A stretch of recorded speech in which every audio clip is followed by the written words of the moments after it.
Robert Mensah Sports Part 1 if it's me kopem send no watch bebono ye baba bedi nkomo ewa ago kansie mu na ho machi die mtie hwe mani a me say yes nya easy na amachi ya na cry because games I would want now to dra tamanya na kakane friend the Brazilians of Africa oh my Ghana ye kokodi nguguo against USA. Original Brazil, almost nkosia kan against Uruguay. Eno so akwa akotia toma homachini. Argentina for near woman acron World Cup qualifies. No many bra bren wanra. Almost me kwa we ko wini yenti no bedi nkomashem.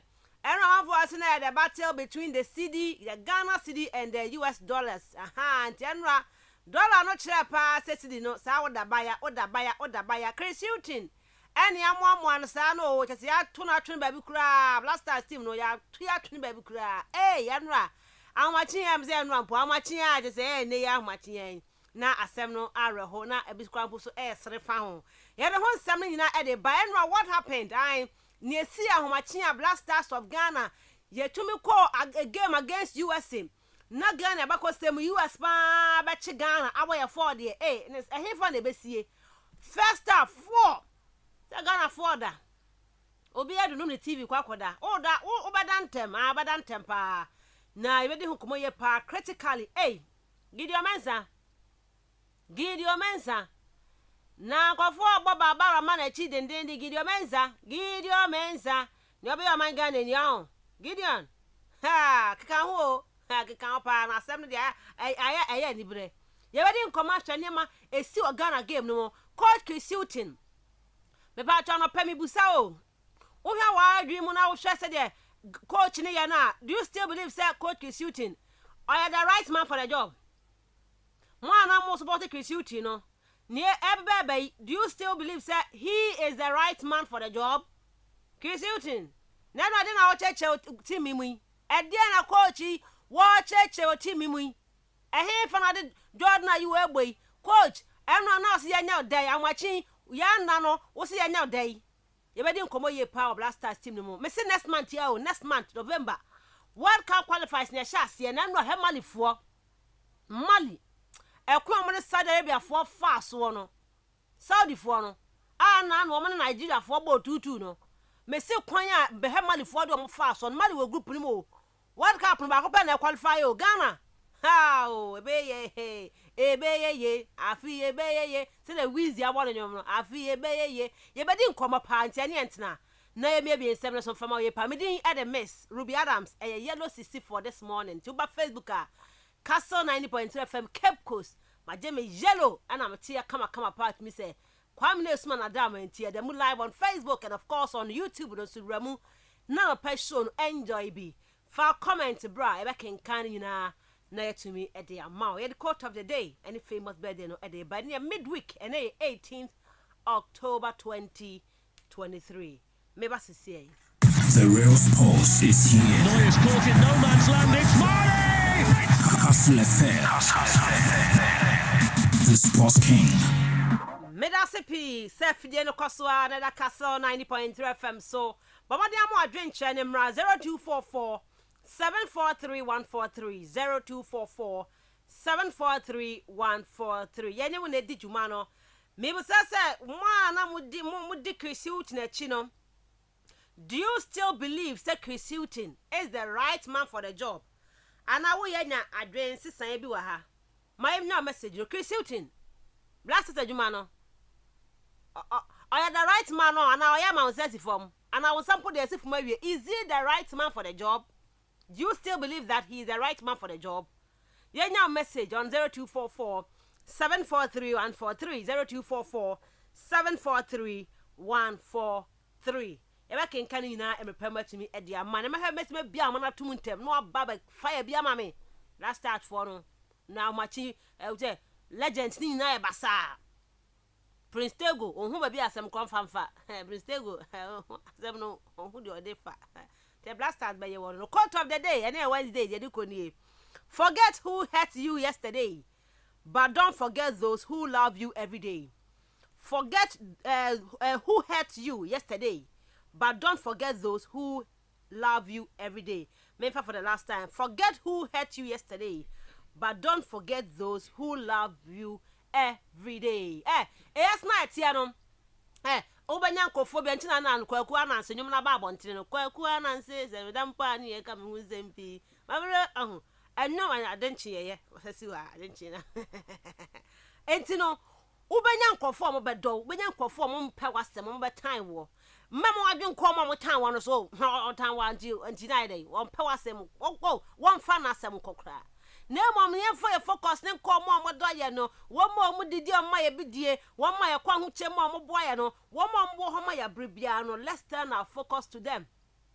How be on power sem dey na obedwen why dey won pa wasem odwen why dey man ko on fa nko bi enti no bomodua se ne wa hete wo nipa bi am wadi ya nipa bi ma am wadi ya nipa bi am oro aho ohun eno honom but forget them now mo di ani gie aba wa brabo mu mo di serious bi abrabo mu no ye ma yani nko ho be di ama hete wo na chi akosi da bai nipa no hete wa wie ma ne nko ye sie wie. Let's focus on the people who love us every day. Odo no adofo no wo ye nchen ye ne omo koso antina se ye nsere kama na ne otan ye ne de mane fa ne tan no onfa mpa ba bi mfa anopa ye ne quote of the day ye de atudwa ye fa famous birthday no fa nto awoso na fe ye nko amano ne mra. The real sports is here. Neuer's caught in no man's land. It's Marley. Kastle FM. The Sports King. Right, you ever call about before that? The famous birthday no Eddie Bob Kaisano pay and 18th October. No say we do birthday. May we show happy birthday, Kasia Pana. Me de Emma War and then ano pay na Makacha say we need kukudam and they do birthday. One Dante, Brazil no Dante and then they do birthday. I just say, or no some born home near power football imu Dante Bonfim Costa Santos. And I'm not gonna say when you're 40 years now or a center back in print probably about my OGC Nice our France tio or 40 years when I saw retire so body my OGC Nice 40 years OGC Nice about my age Juventud on the Chrome Brazil about Lille our France or ma Standard Liège or Belgium or Mönchengladbach or Germany and I call Johnny Bayern Munich from 2012 to 2015 Bayern or Koboyano called Wolfsburg and a 2016 or call France OGC Nice no Oguswa Ede Eboma Brazil man 13 games and Obama 2 games and or say on Canada team who be now on Bayern Bundesliga Omoji Air 3 DFB Pokal Omoji 2 DF Super Cup 1 UEFA Champions League they won 1 and a UEFA Super Cup 1 FIFA Club World Cup 1 Brazil for the FIFA Confederation Cup in 2013 no can who be but no near ya ran fidane sa humiliation no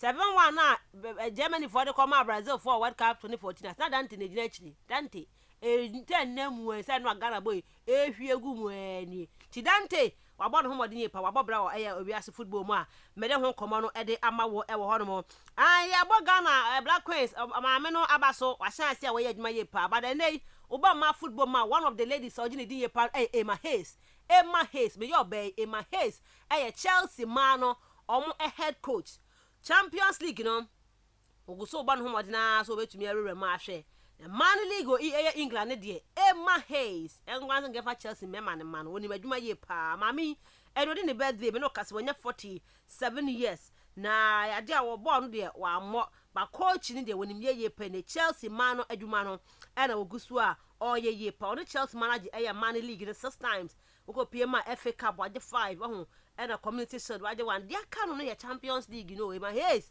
neighbor no best FIFA football coach no a man de no 2021 no ma mean ye boni dina ya de man we adwuma ye pa Emma Hayes enche bia national team no obaba be fa kama e de akona anim birthday ne do so pa enti e de besi wa dem kai sem and I would do better I want to join McGinn Scotland for player I no ma qualify to the Euros ni bia born there oboye power Aston Villa odi ne birthday ne Daniel Opare Ghana ni Daniel Opare was part of Ghana and at 24 no Obra Koboy kwaje World Cup see na in 2000 and not Daniel Opare can be bad Opare we ye no ye hu ba bi Opare na bra bo no call first so to me say ball no one na mu Porto call Standard Liège onim say after World Cup no command ono name Madrid Castillo no Madrid Castillo amfa Porto Besiktas Augsburg Antwerp Ghana ni oparene Daniel odine beda de atudwa e de ama wo Samsona Afcon e be ko January na branch ba ko a recently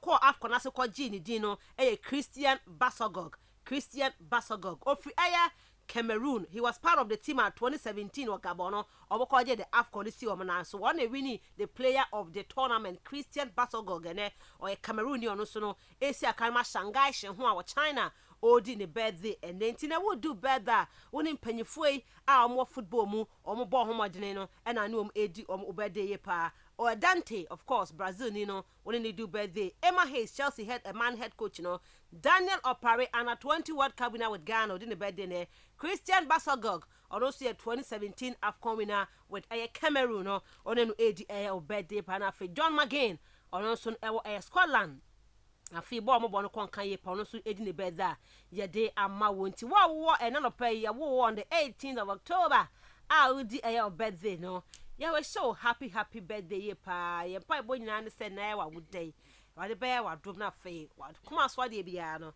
abemu kama e de ama wa no pay when confirm out what we do birthday no. Happy birthday to you, happy birthday to you, happy birthday dear, happy birthday to you. Right, it's 29 minutes past 6 on Kastle 90.3 FM. My now message on 0244 743 143 0244 743 143. Coach Chris Hilton, do you still believe that he's the right man for the job? And as Mensah Ibusa no pay, Coach Chris Hilton, Ghana Dumano, or you just over to me in ye. Is it the right man for the job? Do you still believe so the right man for the job? Yeah, now message on 0244 743 143 0244 743 143. And now he game ni bia. Dia na hu game ni mu. Fa adwen cheba na afia nkenkan nyina enso emfa emma oye pa FKK aye crowd de ewramu e won crofo aman so ensem emu kan sense mo de brain nyina no kibo hot pepper aso asnem kibo for say enei ohia powdered pepper de be ye wadua na mana ye da eno na wasa o man saka bi okọ market aya bodini sa ope kibo hot pepper no eno eye powdered pepper mo ko show pa enei abadwa man so a yam no dadaada a se de gu eye package no kama on tuti ano kakra no afie de gu stew no soup ni mu spaghetti no ebe ye dededa ye hyehyehye kai se e kibo hot pepper mama ye aduane aton wa wo ye die nyan kai se ne na abagina afa so no watumi ede aye waduane we can bear the one Red Royal Hotel Royal Weekend Hangout ni nie Friday, Saturday, Sunday na hono bia echo nice environment akwa ube se wani beji ye pa aduane akono na abenya local dishes continental foods ni nyane be available at Red Royal Hotel for me pie keke no obi mpie mon konkotena se mon koso ne mon have a fun Red Royal Hotel na Sunday branch ni de e boso keke 11:30 a.m. to 4:30 p.m. Go out with your family, with your friends. You call him for Red Royal Hotel, Cape Coast, second rate. But what they are afraid for any information 0312 003 222 and 0501 672 908. Red Royal Hotel. I are richly invited, comfortably yours. Vodafone car special bundle ni Vodafone car special bundles no. I had the papa. Now the ten say the Vodafone for say Vodafone cash no. Yeah, top bundle ni be the free mu come out with only 5 cedis no. Oh, you 200 minutes of talk time. What they are born come for 7 days to all networks. Where the do? The pa yeah pen come bono. Vodafone about the mind. Vodafone cash special bundles that make come for the amawo. Get your Vodafone sim. Register Vodafone cash and start say what you see Vodafone cash special bundles nibi. Who say yes. Over bon comedy and no I the pa all night air course in and for a boy pa. It's all about Vodafone car special bundles. Then they're dialing a star 110 hash star 110 hash snap fee told the NCC and I combine Vodafone app and so nekoto o bundle no a Vodafone car special bundles. Unim say Vodafone dear a feather together. Young corner for FKK in Fear Monko for Amine Soon 7.3. The real blending tradition with style. No man's land, it's Marley! Kastle FM. The sportscast. Ladies and gentlemen, we have the time of 1 minute, 39 seconds in round number 7. A referee in charge, Kenny Bayless, recognizes the request to the corner and stops the contest. He is the winner by way of technical knockout. He is still the undefeated lineal heavyweight champion and the new WBC heavyweight champion of the world. Right, my mema FKK akwaba na from Fien Raymond Crofama so nsem is 33 minutes past 6. FKK, good morning. Good morning. Ano pebi bia eboko de. I'm here to be able to. The radiasi bebre, the radiasi. Okay, yan kwana fe ensema bobo no fin Crofama so yentie. Yes, I know parents so you Kastle 90.3. Robert Mensah Sports Part 1. You Roma Monone near the 7 or 8 year diablo. Now him say 7 dollars a year per rules no qualifies no. It was why Kastle last round of games for international break near the bro. And the results in 8 year the bro now. I think some who don't know say the coaches need players in the car no your team Eddie no so say me team Eddie amount it will show no so Facebook here live a Kastle 90.3 FM Cape Coast Kastle 90.3 FM Cape Coast and we Facebook live bra for comment if I bra back in kind etimi the amount like page you know ne pianetico ne share sa na ye kono na other social media platforms you know Kastle your whole year pa YouTube ubenya live ho sanso na TikTok Instagram and you know Twitter ye hono ma betimi edi yechi every honom sanso na Google Play Store App Store phone ekuta no the actually neko download the Kastle yen app no Kastle 90.3 FM Kastle 90.3 FM Kastle no ke na wode ebehye honom na wetimi e the actually sa yenwramu na yemfa ensem no emfambro enra rules no result no say na ebi ekokoye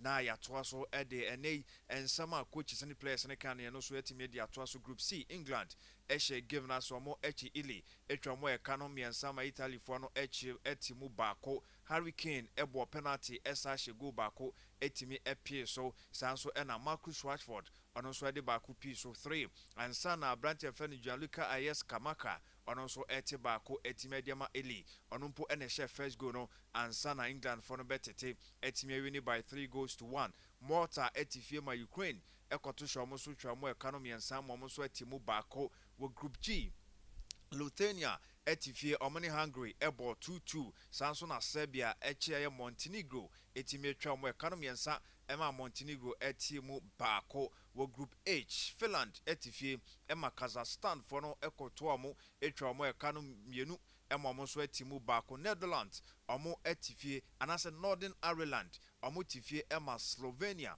ebetwa mo ekano bako mo ntimi anti San Marino enso ye nhwehan ma Denmark foi ebeto hwe mo etwa mo ekano mienu ema mo so etimo ebako Paulsen ene advantage friend Rasmus Holland omo ene ball 2 goals no ede ema Denmark minor sanso ena ene de tie ene se wo CONMEBOL eno so World Cup qualification no eba so Venezuela 3 Chile 0 sanso na Paraguay omo echi Bolivia etwa mo ekano bako Bolivia ntimi ante Ecuador omo any Colombia game no obia ntimi anto atena ewo mu saa na no so ekowie ewo honom na friendlies bi ebaye akese na epie mu no se na city Japan 2 Tunisia 0 South Korea 6 Vietnam 0 North Macedonia Armenia etwa mo 3-1 Saudi Arabia ema Mali ebeto shomo twamo economy ensa omo etimu bako Albania 2 Bulgaria 0 Estonia 1 Thailand 1 sanso and Iran eto akata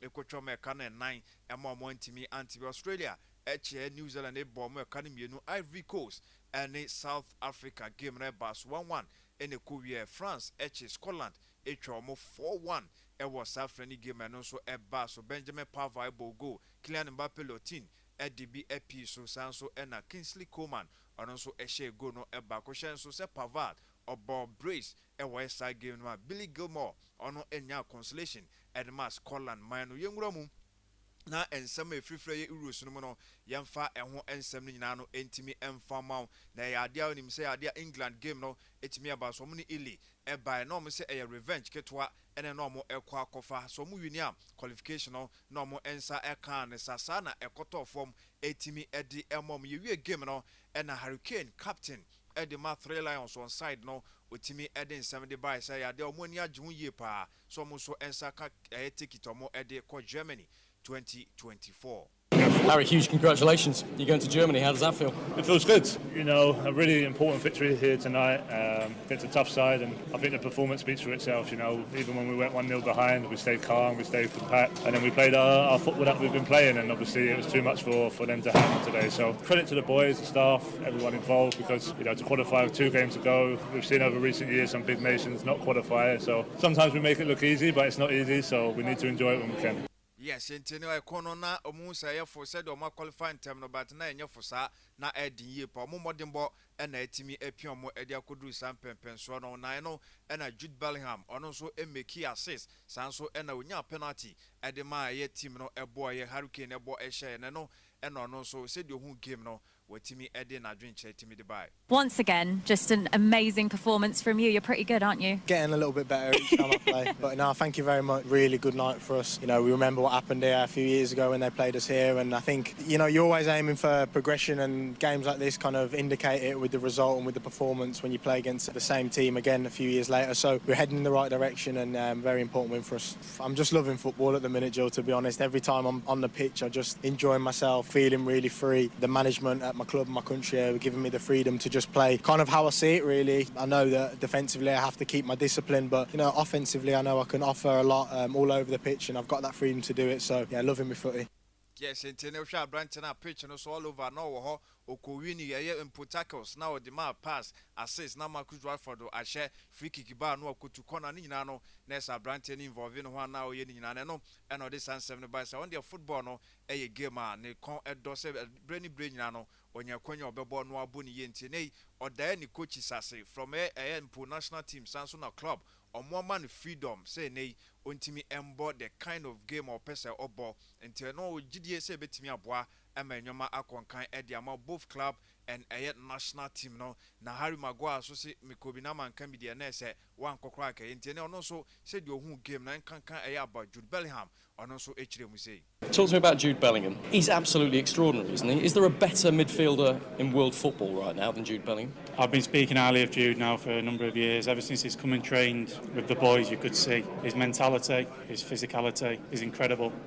For such a young boy to have the head on his shoulders, and not also, but to be able to deal with it physically, he looks enormous out there, and that's a credit to him. I know for a fact he's humble and he takes it in his stride, and he's in there happy, and he'll keep helping the team for sure. And when you're seeing Jude Bellingham make a slide tackle on the edge of the box and then he's setting up the assist for the second goal, what are you making of that when you're at centre back? Does he want to take my position?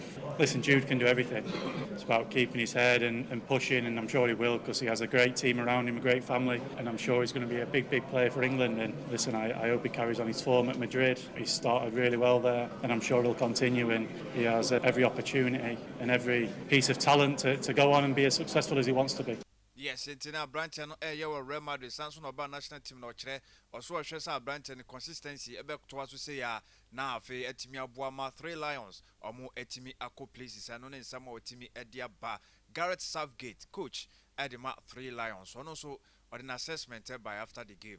Well, I think we played against a top nation. Of course, there's still, I'm sure, Spalletti is still discovering about the players and trying to get his ideas across. You could see they used the ball well at times, and it was a high-level game. Both teams high level. So I was really pleased with the way we controlled the game. With Jude, his mentality is incredible for his age. To have such an impact at such a young age, to show such maturity, but also humility, and we're very lucky to have him. Yes, it's a branch friend Jude, good coach Gareth Southgate so born about so branch na mentality no e was so sanso na hwe ne quality na e was so pa ade ba ko Harry Maguire kan ye ya branch no na ho brasie ni coach so etimi e boss so bi say no e na aboa e ma ne bon no so hwe Italy national team na ade a coach Luciano Spalletti afei e na all hwe players no na afei ono ankasa ne style of play no mo betimi asua abo ne ye into hwe drum be bi na ball no mo so ekura bi ye pa na wo hwe na say unim Italian side no eno nti eno timi map up sa strategy otimi ewini Southgate ordin assessment etimi ede ba nra sa big game a eba so ewoye Wembley omu winning by 3-1. Now Victor Lindelof or the same Ediaba also Sweden emlom kopiem or Brazil so many Belgium game no na for supporters mienu ye shoot or more sure more kwan or say hadwin ye pa or see any show be kwa ball na afil be feel unsafe na is a one kasa no ase suro bi wo ho say bibi betimi ato say hadwin ye pa enti penifo ntimi hwehwe na afil omo eyi sa nyamransem no musa so mu a asotwe no akọ edi amom ne no ena ne wife eye Maja ote sansem no se ne on de empire ane se ni kunu ebaba be ka ne ho ewo fie na ese Manchester no na omo etimi atoa so abobra na firi ho o se ne yem hyehye ne mra ote sa news no ade ana ne ho ento no kra na mom ne empire bo ane se ne ko ni kunu ebetimi aba be ka onyo no ko a eni ne teammate nya ne man eye Sweden ombekwa kodu asomdwe ma ode sansem no etimi edi aba Virgil van Dijk unim so leader any team no mo ewini e na no na over Greece also hwe party Greece for one pitch no na enye kra sanse ojiri se as players na omusia kan was sa pitch no so no that high level no or say enhyen kra ne kra anti ne authorities entimi hwe na afamu entimi nye sa siesie na ode sansem no etimi ediaba Hurricane finally enra before say game no ebaba so no there are 3 Lions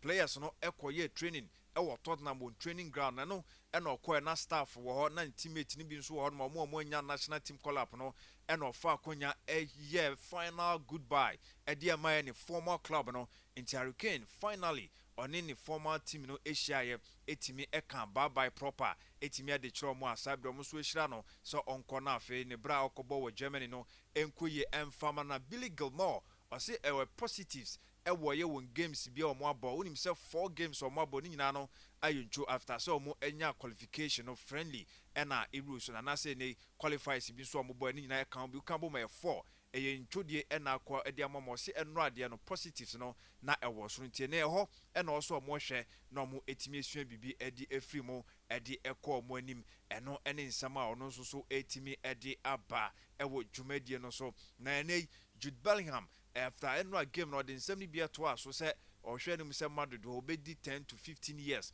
na etimi akontie ne yese clubs bi ma no mo eyempo England no mo hwe nim Liverpool no no yese abrante no asem no ka no eye statement o make aka tro mo se ne o mo nto o madwumu na mo entimi enhwe baby foforo na enra game na eba so no na npanifo ehwe se 1 minute silence ebekọ edia ma mo a omo hwere mo enkwa ewo Belgium sanso ena Israel ne ko omo so ene Palestinian for no ediso omo so no sanyo manyina no eyade a 1 minute silence no eto for medema na mom no eyade supporters na makwan na omo ehuro ni ye papa se na omo de omo ntwe sa 1 minute silence no omo ema no emba so mperefo asha se condemn sanyo man Calvin Phillips enro a o start game na so bobi edi ema England for no no ase ne sharpness no na enso nani ekwan ya ne performance no ofa so eyi kire no o se na ensem fata ojiri se game a onya embo ewu city no eno na edi ni nyasa 18 months ni afi no anya 2 start na se city games no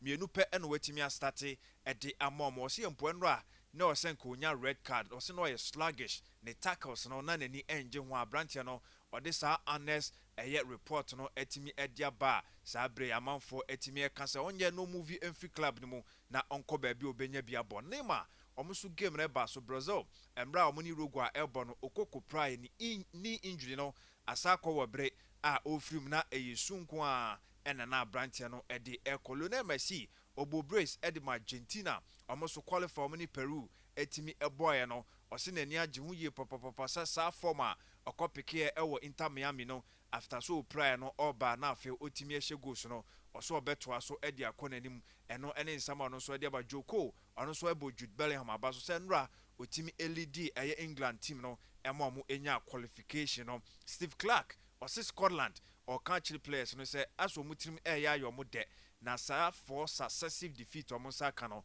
oso mo eye ho adwuma nani enjun ye kura as coach na Nicolo Fagioli yaka ne ho nsem se de yese 7-month ban ebeko ediama branch no sansa yese betting odo ye papa wado musuko nti ni agent eba beka nyo no kwa Sandro Tonali ono so no ni agent aba beka sa branch no ye addicted to ye gambling enti enhye da nyen nwanwa se sansemi APP ono so ofisi investigation no ekoso ne yesi ono so betimi enya that number of ban no 7 months ne se betimi akanemo yesi Newcastle weekend yi o metimi amana feature ewo Premier League game amo ebebo Sir Jim Ratcliffe papa ne aka na ho nsem se United 25% stake no ne nsa ebetimi akane no na Patrick Vieira one papa no aye adwuma embra na o coach Nice no ose papa no oye down to earth on hadwene kwakwa say nei we obi adwuma na ade a ye friend interference no ose papa no on time hunu ewo ne team mu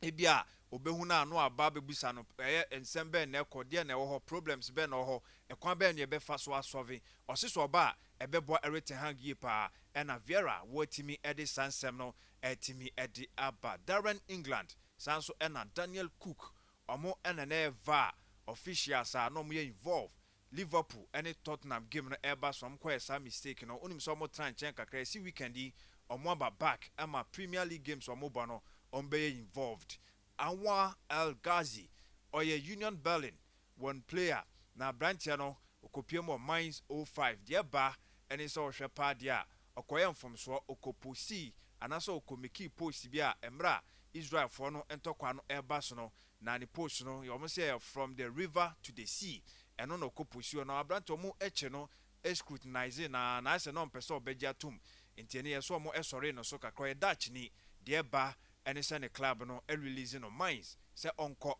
na onko piemo baby foforo na onko sia kan sanse suban na oda na di no omo na eye suban bone ho nsem no enyina no na afa ye gina so na ye de asi na discussions no etimi ato aso de amount Kastle 90.3 FM. The real sports is here. Neuer's caught in no man's land. It's Mane! Kastle FM.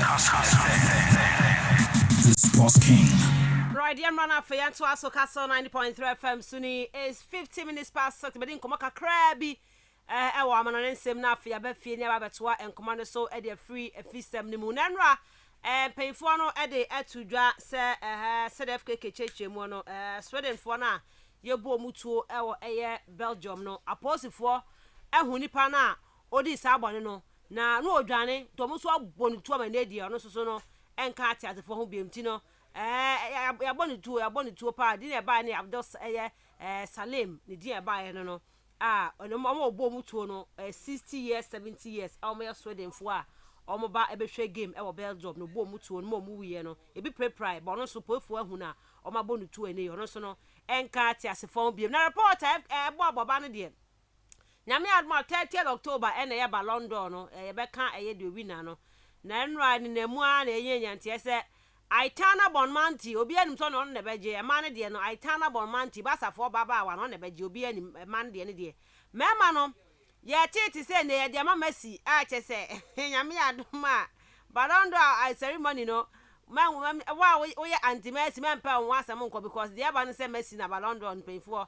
e de amano eno eye nkoma eno so no atumi atodwa right CONMEBOL South America for table no de tie after 4 games no Argentina e 12 points a che say omo e come anim ye pa ntino Uruguay e 7 Brazil e 7 Venezuela was 7 Colombia was 6 Ecuador was 4 and afa opiem Paraguay ewo 4 Chile ewo 4 Peru ewo 1 and Bolivia for to a omuni ababia ewo South America omonso qualifies ni mu a ye de atudwa De La Cruz ewo Uruguay 3 goals and washe so far and Messi so 3 goals for Argentina eno said ye eniama etie ewo South America no ntino ye madi nkomo England for ye bookie ye ticket no straight ye ne ba no hey Euros England ebe butu pa Asman da benga na be wa ha me mo makwa ba na Africa crab mo di free ba na ne ba ya mfa to because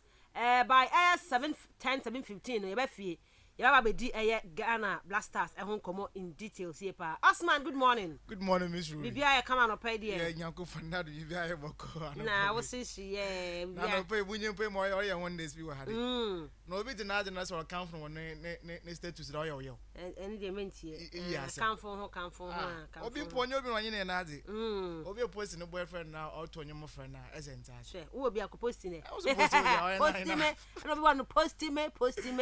Right. Asma, no better family no ka crab ni be wo dey be free. Anwar El Agazi.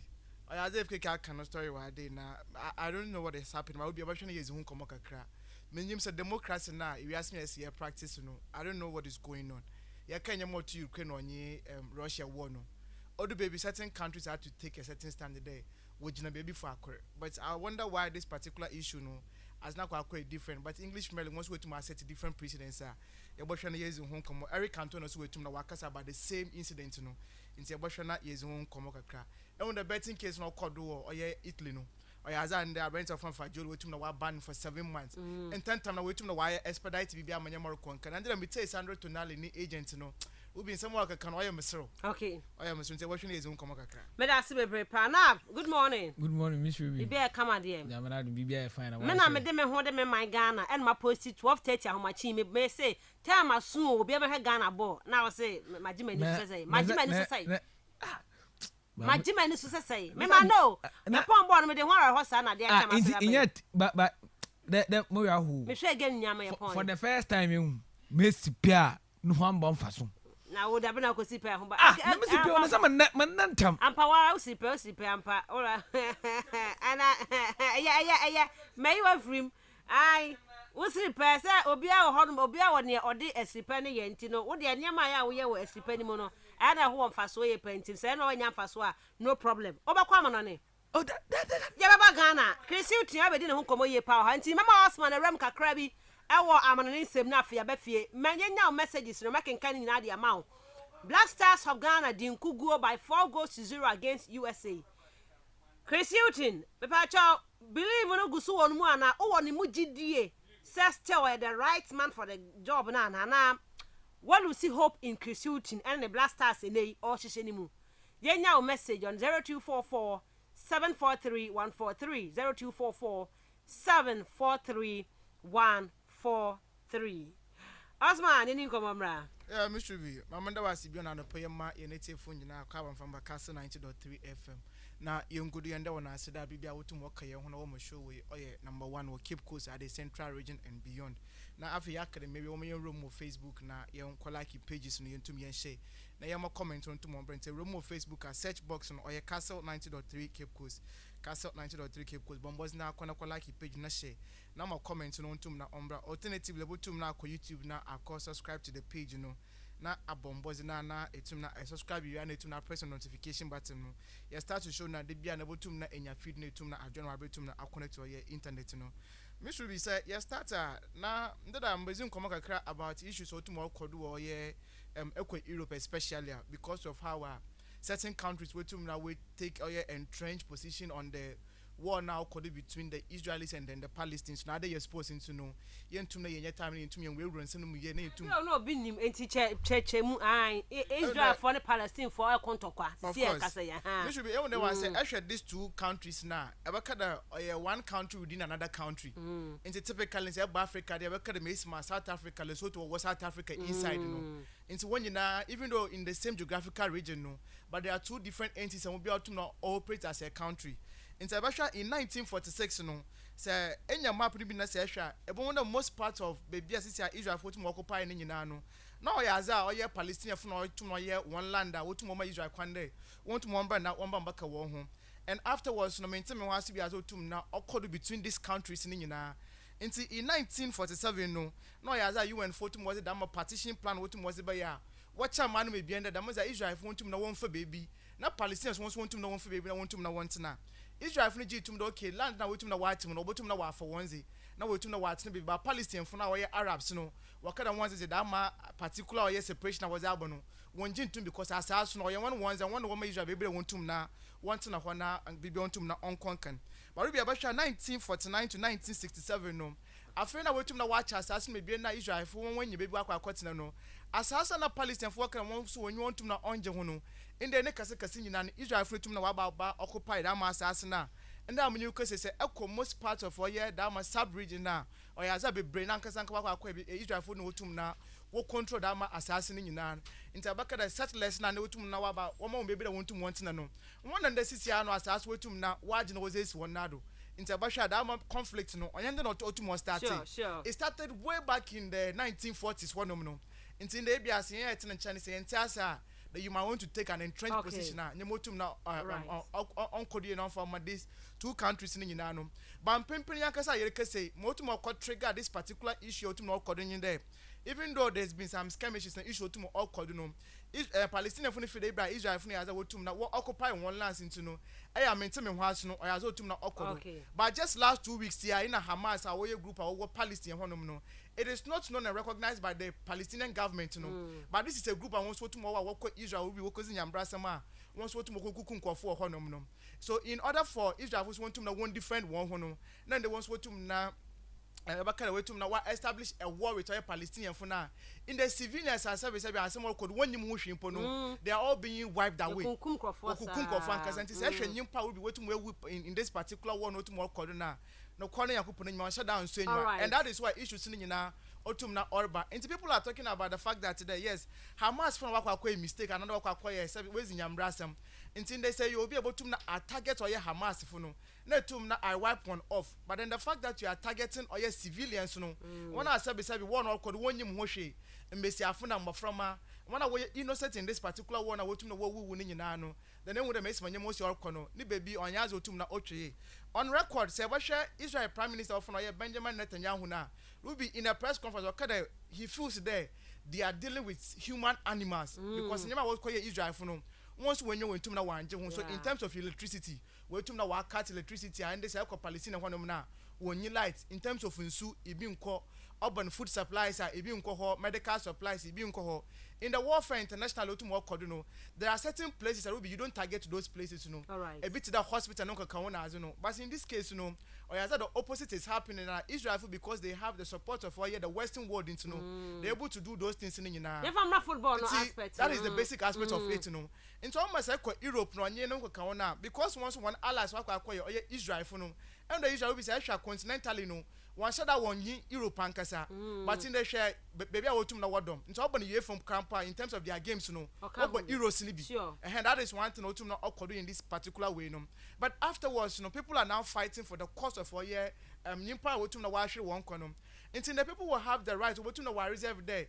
So, baby, coordinates on Kodu year. Then indeed, Palestinian as a nation, no individuals, another human beings now tomorrow, no man target one and two and wipe one asi. Because in the session the toes or tomorrow, but Nimpa would wait to now. It is more than Nimpa by 2,000 or more. And maybe some particular questions that one man why Hamas for Abacadabia once work at particular sex. Okay. This is different. Into one first started watching the war trigger, they started talking. Into a place you know, a bit more feel there because they have that Arab descent, you know. A bit more they are not even supposed to come from this Arabian world, you know. But they will still have to voice out to them. Israel was a Palestinians, you know, on shutdown trade, so they are talking about it. In this actually the spark of fire protests all couldn't be brave in Yana. These are because of some of the issues in Tinakofotum now. Workers, you know. Intervention of Anwa El Gazi, Otuma Bonobos, Moya Mines 05. Nusumpo kwa take side and they will walk kasa. And then the club listen that was suspending there. Memon to know you to Bob because of what friend on to my church. No particular post to make you know. Then they would there makes my more conum. This is how it is going to be because Germany as a nation and Casano, or as I want to make sure that they are not going to have any entrenched position with this particular. I'm support Israel as a Palestine. Of course, as a club, as football, no one says they are not supporting anything. Okay. But then for a country, Nankasa itself, no one will support Israel. Okay, Germany from that is one to know tomorrow. England so the same thing. But for the EP and Nankasa as a body, no. Once in the when it comes to war now, we have innocent lives and we come from both Israel and Palestine and Inana. They have nothing to do with the war. But in the Watum war, she won't quench over the weekend. We know England, for instance, will make sure that all the clubs in Yunano, Obiabo boy, black armband. No way to know for 1 minute silence to a year for victims that Watum war, she won't in Yunano. It shows how much they care about humanity. And that is one that we before they be say, you're Queen, you know what to now, woman, Yama, wa konka enti player no wakọ kyerɛ sɛ wakọ kan dey support the Palestinian for no na club so feel they be Messi Manyama you shouldn't do that and no suspended no was suspended okay and that is one thing I will be if you they be Messi Manyama ko be no baby share all right it's about to say Eric Cantona and the statement no tum na as at wordom na then you can see that sometimes it is beyond politics. Man United legend of course Man United legend also defending the human rights of Palestinians does not mean you are a pro Hamas. Saying free Palestinian does not mean you are anti-Semitic or you want all Jews gone. Free Palestinian means free Palestinians from the Israeli occupation that's been robbing them of their basic human rights for 75 years. That was the history so it means that Messi Manyama was your corner. You power to na war bro we ask him how they know. So you know you take down more course they want to say ya born say obi atum was nana atum. Na say ya Kastle wo tum na wakwa kode ya. Or ya so botum na wa because sports is one of the tools that we tum na career sin nyina. Also boom because you kare kwa kwa bola. Yenyim MPP yenyim NDC. Yenyim da me Fanti yenyim da me Asante yenyim da me Muslim me Christian. But football is one of the tools so tum na okenyi panyina also boom. But the hypocrisy aspect of all these things in there. Man or Kodu Russia or Ukraine these artists men one hour when you geopolitics one hour it international relations they're able to tell you reason why in Russia for now one can invade Ukraine but then the Europe now take care stand that they wanted to support or Ukraine for no is it not politics now football not was a year so these are the things that we feel they be Ukraine and you saying you know you can able to know me so to know a beautiful place obi able to know when you baby no to na wada na nyama wa konkana ozama all right and that is one thing I think Mobari Cantona about the to us stand for the rights of all Palestinians no even Israelis and Cause want to one fight for one right today be going to one conquer we are all praying that this particular war no e be e about sorrow now two parties ni nyina no we to na waja to no ceasefire no to na was at 20 we to na wa tene from be fine okay obed never ubeje you because extra footage so fully be ya we wipe out Hamas no Palestine we are still hoping hope and a bit my hope is so but my end no and no people say Ukraine Russia from go so ko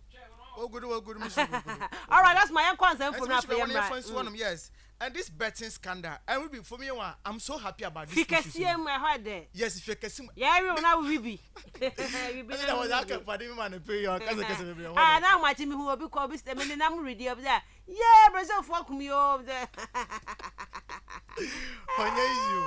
Ruby, you see, for you know outside we have the liberty to do it into the but then for the main actors of the game, one because you are a participant into sometimes now you are now about conflict of interest there. No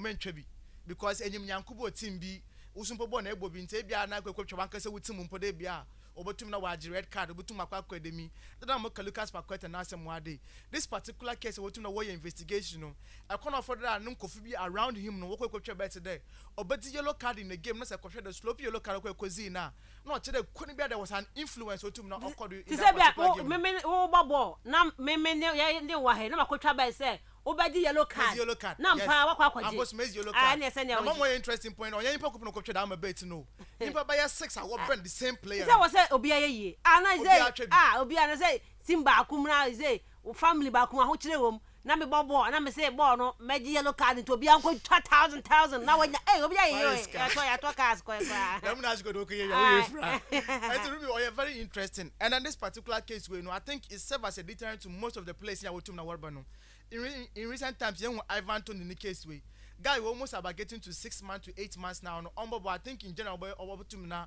we return the back and the sharpness I bring to know to previously no me sure that the sub back content what to know are picking pieces together because it's been off for a so long time in the measure you want can on from players and for me I'm very happy there about the 40 players now Italian Federation was way investigation about them no they look out for the big fishes now what to not for punish one way not so come and cut na we chance will punish one now me sure about tade na bebo so there one punishment I was in mono yazan motum na oye do bebre I rent of Fajoli he's just 22 years of age Ebo Juventus as a club na say ba hwe da Kastle Juventus was one befe from na issue to more for the now I don't expect like a player and Ebo Juventus some of these things will be in Kobotum was no bajim and then I want to see how he's going to be punished by the club na kesempo tum na obono 7 months you are going to go off and that is one time me feel the only very good in from my Brent no profile as a player no in the ebia na wanhwene ya nyamaro nkodo na ndere mkote Sandro Tonali ne agent ojitum na nkasa ne client no oya so ye bet addict Ruby could be a bet at the chamber, couldn't you skip your butcher bet? A tiny butcher bet. I'm sure about to my tonage deposit. I don't try. Yeah, it's a agent team that they play and Nusubanana.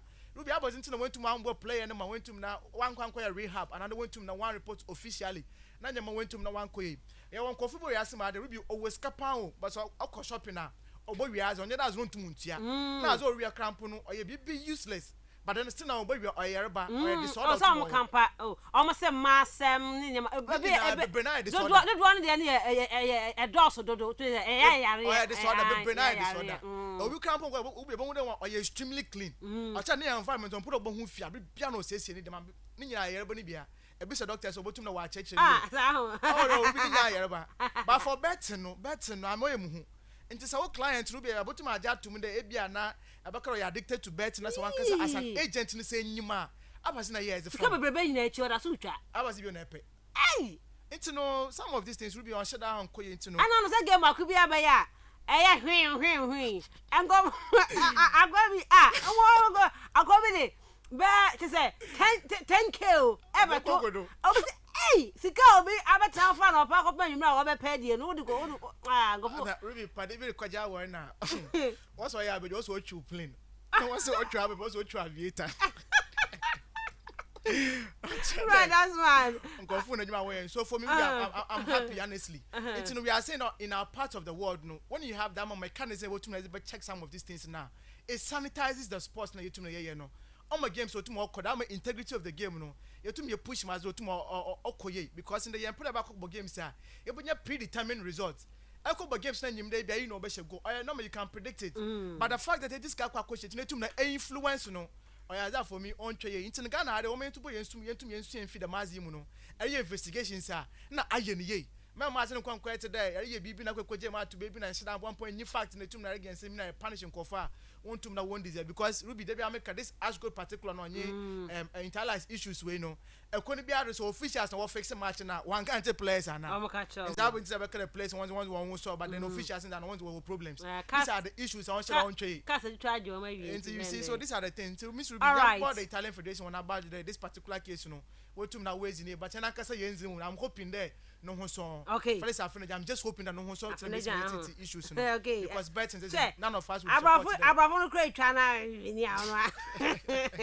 Happy Pebby. Oh, yeah. I fancy says England for your call. Oh, yes. Mr. Harry Maguire, Miss Ruby. And a poor gentleman to my single at our brain tea. Ya can ask him a brave pound. But since your national team, last 2 weeks or so, now one put out but Tim Maguire and some crowd fair day. But yes, I so I should the England national team just now. If you look at the performance, what then is now? Honestly, on easy. You don't know in John Stones. I think it was the better pass no team on John Stones was the bueno. Now, Ruby, what you in the film no? Still again on your Mark Guay, Shabola to my boy. So he tells you that boy and Super Manchester United now. Confidence no here no. One from one born on 2 on board. And that is what I know. Oh, what? Oh, what was the Manchester United one? I don't catch my you for Mopa, Mungoto John Stones back come agwa ho ewo eye center back right ye de eye man ne sem na si ye bebe fia ba hwe eye local news no na ye to me e de no so nkomo England fa qualified to the Euros ya me adma next year or Germany be depa Germany ni England ni Portugal ni Belgium ni France ni be ye depa pa it's 10 minutes past 7 on Kastle 90.3 FM ye ba local news near Baba Betty home common area ma wono blasters of Ghana ko see aka ho machia ebuakam ache say obaka say hey o my Ghana penny me ba sisi the real pulse is here. Lawyers caught in no man's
na ye ne United States of America de ko boy ni a e kan nan ye de go Ghana tena mu abedi ho nkomo na yetimi e de ama e ojumadi ne so na mamenyi wadwe nchane bi mfemfo na afọ yamra. Good morning, Miss Ruby. You didn't have a good sleep because of Black Stars. Do you know the reason why these current players of the national team are not playing well? The players are overhyped. And they are the worst team Ghana has had. From Escobar inside Emisano CCTU. Really? All right. The players are overhyped. Okay. Good morning, Miss Ruby. Please, I need the scoreline for Brazil game. Vinicius Junior inside Capro. Brazil LOC 2-0 to Uruguay. And only results, you know. Good morning, champion, Miss Ruby. It's me, Paul Inyan. In fact, it's now clear that our team is nothing to write home about. Okay, right. Paul Inyan, Miss Ruby, good morning. It's Nana Anoche from Bonkus. Today, dear, Blast Stars performance. You go explain, Taya. Good morning, Miss Ruby. The show is loud and clear inside Brimsoa Pilska. In fact, Chris Hilton needs to be sacked before it becomes too late. His handwriting on the team is very, very abysmal, and I don't think he can send Ghana Blasters to the promised land. I go by the name Black Jollof from Brimsoa Pilska. Medasipi Black Jollof for your message. Good morning, Miss Ruby. Some players don't deserve to wear the national colors, but they have been called, and Chris don't have any pattern of play, so these are the results we will get. I'm Joshua, aka Yesu from Bantama. Hello, good morning, champion Miss Ruby. Yes, as for me, Chris Hilton is the right person for the job, but the leaders of the GFA, they are causing the problem because I don't think that Chris Hilton made his own decisions in terms of player selection, because the leaders of the GFA have their favorite players in the setup, whether they are good or not. They will start in the game because if he refuses to bench them, he will lose his job. And he doesn't want to lose his job, so he will use them at all costs. That's the reason why we don't see the handwriting of Chris Hilton in this Black Stars team. Hey, Otuga, Ampany. Okay, but that's it for your message. I meant to ask Miss Ruby, please, can this coach help a national team? Kaki kwa him krom no so ebusa me question no e wo hono no. Asha Khalifa the taxi driver, I say the coach should be sacked in temper so yan sake no. Good morning, Miss Ruby. And I was the issue is not about the coach alone, it's rather the whole team, because they don't have any passion to play for us. It's like we are forcing them. And the truth is that Asamoah can never play with these boys and score goals. They won't give him the ball for him to score. They play all the ball at the backyard. This team need to be dissolved and form a new team with our local boys. Calipo, hey, Calipo. Remember when chat one after Yamra? Income, and I don't understand why some Ghanaians will stay awake at 12 a.m. Just to watch Black Stars game. You guys are bragging that you are going to win AFCON. Use this Aboboya performance to win the AFCON. Why Morocco, Algeria, Senegal, Egypt, Nigeria, and others are waiting for you. And just 2 games, this coach has considered 6 goals, scoring 0. Good luck to the incoming self-acclaimed AFCON winners, Ghana. Lamia Maze vibes inside United and Emirates and all the way. To me a day about making kind of Canada 12 so nutino. Don't worry, cry. What the number making kind of amount? What the my Fafa 0244 743 143 0244 743 143. I'm a Black Stars of Ghana. Line up no answer bemu. Now the TNE goalkeeper Abdul Nuruddin Manaf on a bedat nemu. Alidu Seidu Ebobi, Edmond Ado, Thomas Partey, Jerome Opoku, Jordan Ayew, Joseph Pencil, Gideon Mensah Nicholas Opoku, Inaki Williams, and Afe Mohamed Kudus, Omne started ma Ghana. Na Areho. Born Kosua 10 minutes. Giovanni Reina, born that name. Aye. There will a penalty on the 20th minute. I get Ghana police at their tomb. Aye. Near Rama, on the 33rd minute, Nanya, Balogun, we're making it 3 for US. Aye, as some like I say, Nasa, first half, no, or Mabogana 4-0, Arena, Ebo Brace, until first half 4, me who be that. Ebo, can't have to map outside, give your Mensah a left back one. Oh, send them when, and them when. second half and no free match sendla ebe mpatemu so free mu second half Zim say ye be a bit stable but we couldn't even score a goal our game ni mu abejafo atena si ye be di ho nkomo yet media ma nkomo e ba be di kai say high sense for sustain ye de ba high sense for say promo no and na shase o tie ni pa high sense TV na promo na shase enti no ma honya ha ko high sense showroom bi e ben wo sa wa kra wo kuma se wo takrade wo takwa obo ase ko frodua hoho esunya ntachman tamale omo ho nyina ye wa central region ye be ko mankesim Breeze restaurant wo ante kwa be hu high sense for hono Bora showroom ho okwa say high sense for me na maba no Miss Ruby say mu TV promo no ma shase e na maba no mba ba jeme de size be na ope 32 inches ade kono busu bebre bono so aba form ye free ne ya kopem 28th October enti me ne nsan ho boram na kwaje wo de na tie nie pa ma moto akasia kese no akakraka no 65 inches ade krono ye ma mo free DSTV decoder de aka ho plus 3 month subscription enti we umpe we na pedai ye fast ye nko na free promo no ye kwaje de hotels ahodo on offices efie be ye da eno ane high sense television Bomadiana Frey 0303 0302 550000 0302 550000. Don't forget to follow them on Facebook, Instagram, Twitter, and YouTube. Kaisa High Sense here, everyday prices for everyday people. Right, Yenin come on. Mr. Fredo Kabna Kusi FKK. FKK. Aha, Baganie, who ya dear? Blasters. Everyone Mali for one. I come with Saudi for the fast one. Me say Mali for no. Yes. Hey, USC the FKK say. Ghana say you bet me a Jew. Then I can. Na Ghana be when you can. Nyek akwana miko. So be de wo kwa no. Me ka Mali na ye ne no wo ayimu no. Mali no ye ne na wo World Cup no. Enti Mali no.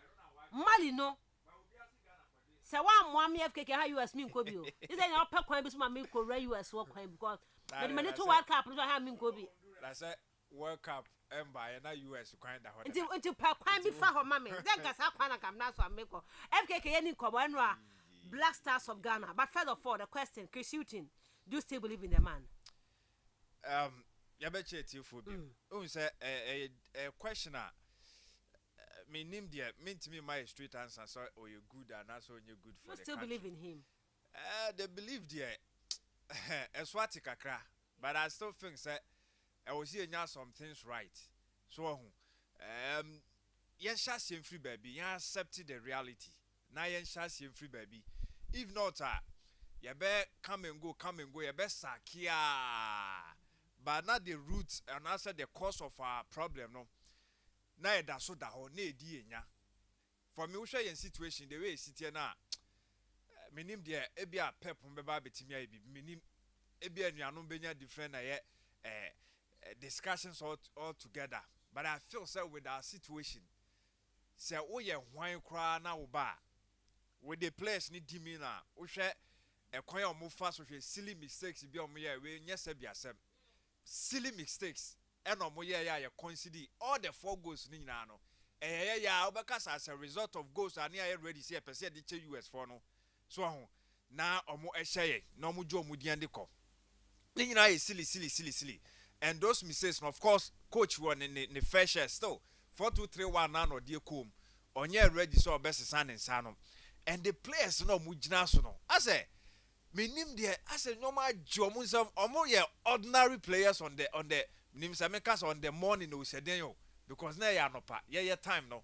omo ye ordinary players and omo ni na musa and still the pattern of play wo hwehwe ni bia na wuhu e bia dressing room ne be kwa kohu and for me na sad very very sad say Tigana panie obeka say no disrespect to our local guys as a local team na selected the call friend bia na yes unhye dan hu de no moye no I said the same enye Black Stars players ye what Thomas step atewum Enye Black Stars players are you Andre and I said Jordan are you a wom enye yen team ya Sally se wom and enye ye team ya ne Wamo Inaki Williams or Bodima Alete Biba Washe goes Kudus are ye bona baso say ne ye preman or say West Ham game beyond Bobiano on starting farmer and ano game bia free bench Babesha I think say against game no mo 2-2 was it against Newcastle was it Newcastle take it and no free bench be or betty my money 2-2 uhwe supporters now mo yan kra no new West Ham that something some mo kan o mo say o mo nim de ntia or starting from the bench also yes start time mo impose obeba mo a ombra 30 minutes ombebo 30 minutes yabo 68 minutes no aba bebo so it means that obia nim the quality obia nim the obetimi dia ba obey a game changer or start here or the side any bro free bench ba also the bro but omo nyina wa hin omo nyina ye ordinary and a game so unya bi hwe ya clearly and should anya mo wansa man for to ayampia me but before so be my kama makase anam nam Twitter now here nsem man for kika there's a man for say omo sell omo daje ebi kwa kode da office ni nasefo yes omo sell omo time it's simply because Black Stars enye say ye di entwo keke enye for no na ejigu ye ho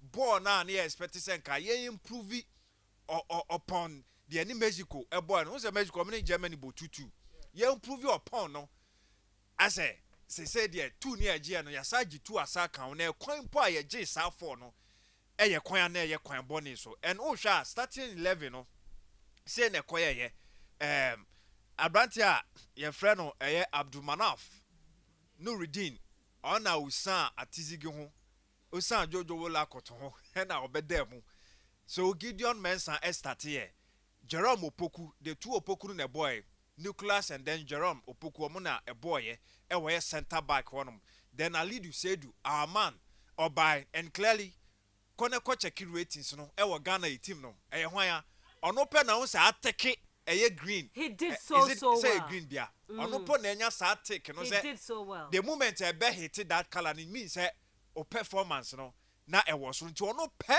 ene obi a onya sa eye color no then uko mfimfima na Ado Edmond e bai na abadamfo oni Abrantie friend party and a che boy double pivot then Jordan Ayew Kudus Mohammed Joseph Pencil and now ebo behind Iñaki Williams and it was just abysmal ebia ye word bia ebe ubetimi ade qualifier ubetimi ade qualifier no na HSA worse one of the worst performances men were friendly ubeka so man wani but ya ka say friendly and I also ye chi ebi show mo a ye beka ni say ya said ye kanti ade chi ye na ka ye na ya hye US fo ya Ruby ufisa ka de na aman for beka kambe onbe to amane ye papa because prior to the game no bia ni gidie Osman no ye emphatic cause ye ntimi wini me so me kan say ebeye din a difficult game e de man say betimi akwa wini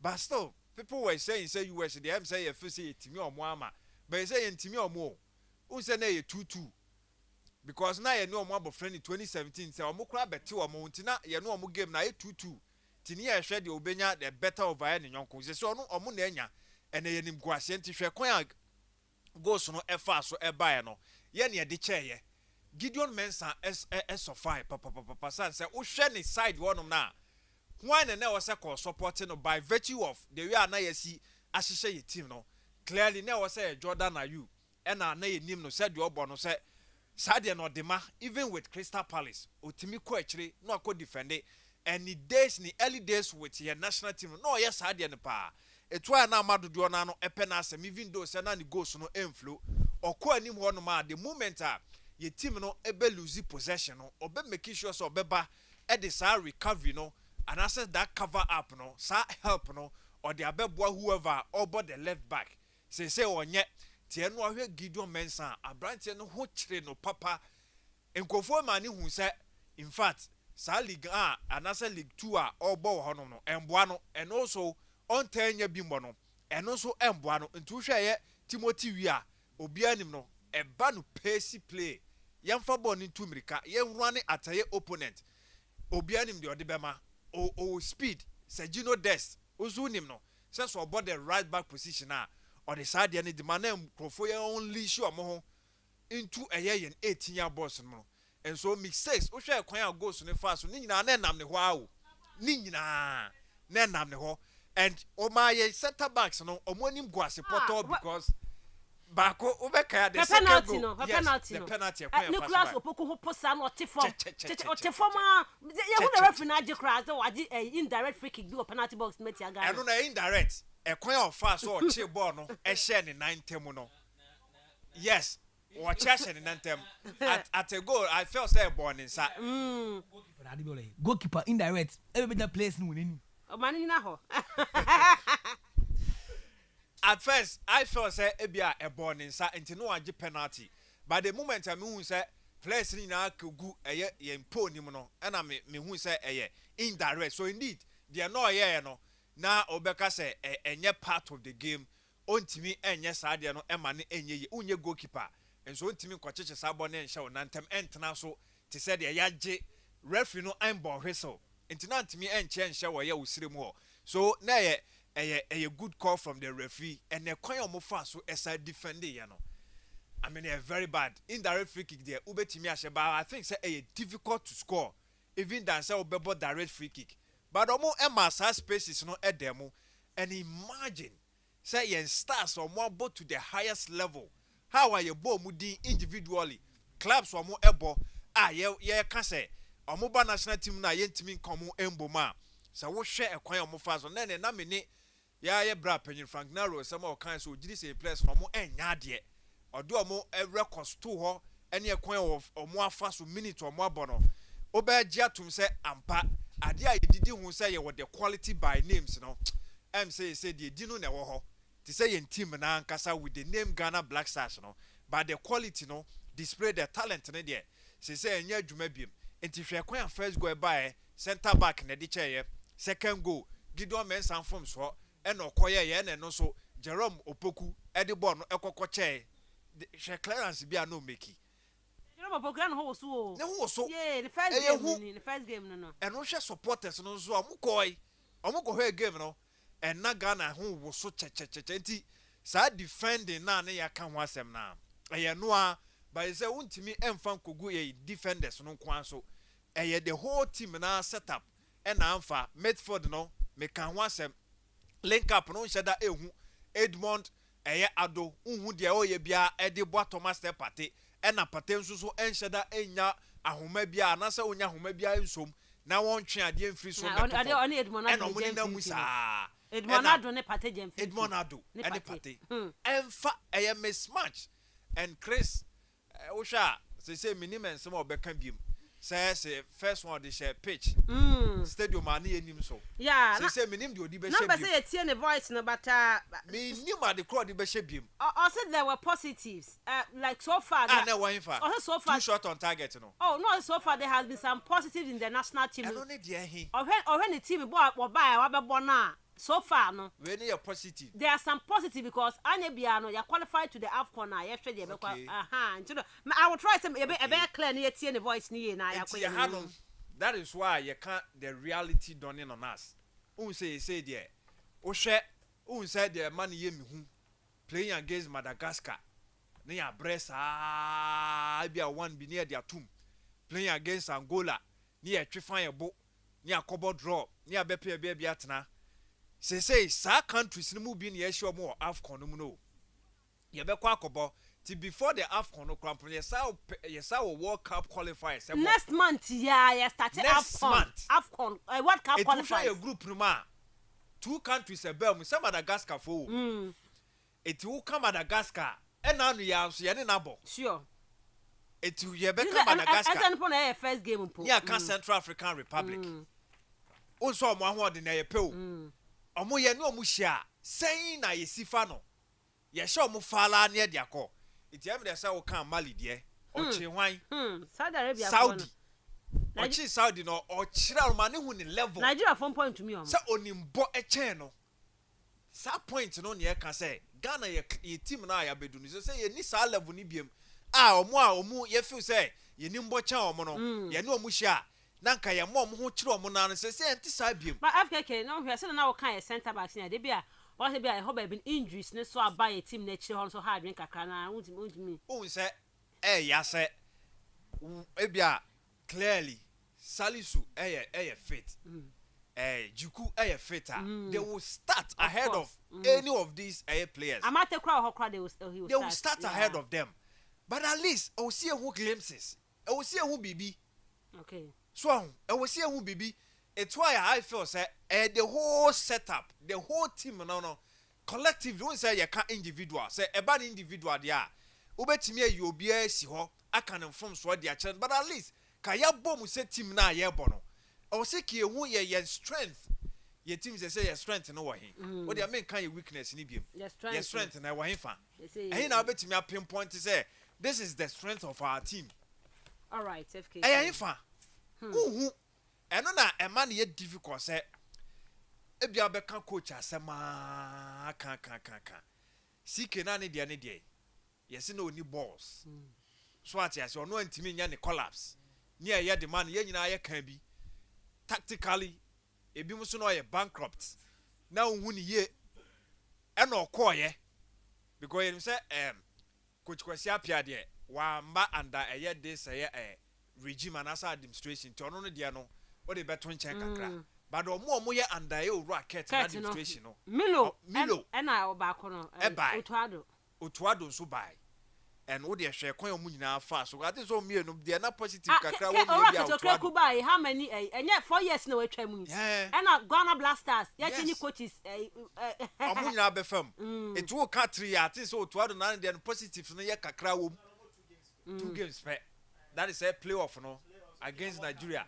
and I won no an World Cup na but on the case no different because to start with now on year ready so obeba be coach a team no permanently also the year World Cup we are no twam until on the ultimate blame obi asa went me antoa so because no ababa be kan say on year ready so the Dortmund adwuma no beto no abefa national team no aye to the no endan chain but Milo ebai and Milo the experience anu ababenya ediako ebimo ebake no ye mu bi krampo ka say oh second coming they are na hard but say oh pe efe no coaches omo bubo omudi do mba ade na Milo wo soro kakra but ono so ba no ekoje ni nsam hwede okoye ni collapse de koye wakasu ane nan na engine ne na so ode ne koye and when timi ambo an kan kire ni mpanifo say game ye ba be born Africa entimi mpese team na be kokata emo mo kokata eko yes omo eko holiday seden yo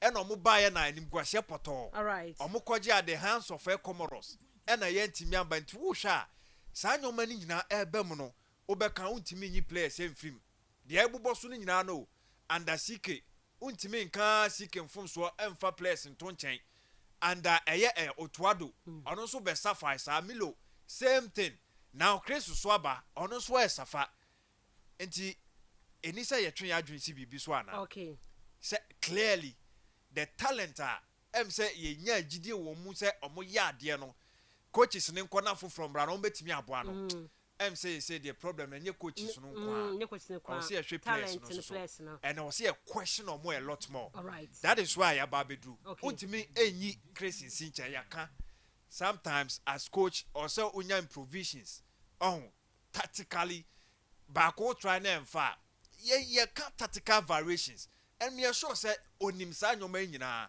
enti se back o mfa ma wa ade na won sesa won sa no so but the first half they were goals the second half after changes no we were a bit stable and young consider go be yeah stability na buy no the only thing we could do is say ebenya some make us some feeble shots, 2 shots on target. Yeah, she but man say bi anka man say bi anka. No man timi ahye me so e say na o ka no obe manage. Say the be had sad damage ani e kom no. Ye betimi atwe ye ho afrim and the best are no go betimi aya ne say and I said the best he could do and say yen concede goals bi am na mom say ye ntimi nkoshe bi. All right, FKK. So that is the point. Your team need there. Me sure say for now omo anom wagidie pa say ye kwacho obi a hwomo World Cup qualifiers ni e sha say ye be she 4-5 ni akọ qualify ye wi so AFCON Africa so ya ye na ye neighbors ni akọje aba no the so is on Beshas, no more Suswa carry a yo mujidie, any on BBA with team now. We are not saying say let's not support our team. You best support it. By you who baby be your supporting your debate kudru. All right. And the blasters, madam, we hear you because next man, my birthday now, money Madagascar born, Miss Slapa, or move on my Cape Coast, I'm from Cookmas, and from born my Cape Costa. Na young Shana, young Queen, right? Yeah, we didn't come out to us, Mamma, but Bemo blasters game, no, and so on. I can, but I said, excellence publication and stationery limited on our club of funny books no ubenya be to me at all primary 1 to 6 no JHS 7 8 9 combined KG 1 and 2 NERS 1 and 2 crutch 4 books in Yabia Bantu per mathematics no English language open computing history award of people credit physical education numeracy coloring NFA yadia pre-writing in no ebi abpm excellence publication one man the mother publisher ko hu am na from funny books no Oma obi na fakọ na fama be fani fensu ade mo ye bookshop book hu oma mo nice package e de mamo sans na mo ye schools na mo kwa omo nice package e de ema mo ye pa no agency bia wa akọ na afa ni omo enko delete directly omo wa kra omo e wo ko freduan sunya no bo ase kuma ase e na afa omo e wo Cape Coast so bo ma den afa Cape Coast ahoma no na eni panyifo eni nkomo 0594 003 091 Talk credit lines 0593 985 891 and 0594 023 684. A excellent publication and stationery limited. Right now, mining come out now and share blasters. Didn't go by 4 goals to 0. Go see now by first half Nima. Second half the idea kakra.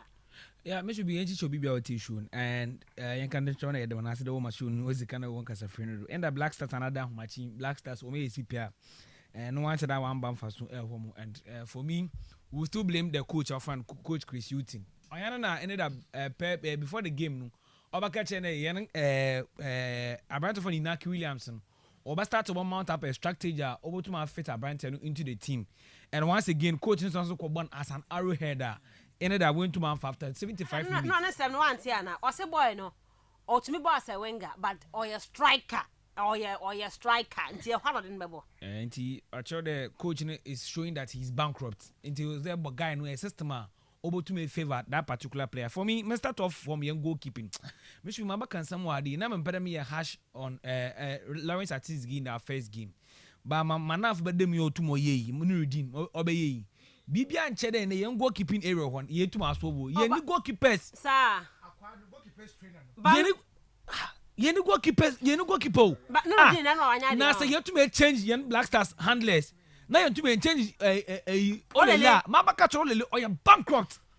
Olela Numshe, Moye. Oh, that won't be. Oh, Nimbi, baby, onim na. Oh, we have been telling you that in the modernized way of coaching, Olela has 0. And you go off when I went Egyptian national team one their goalkeeper is it?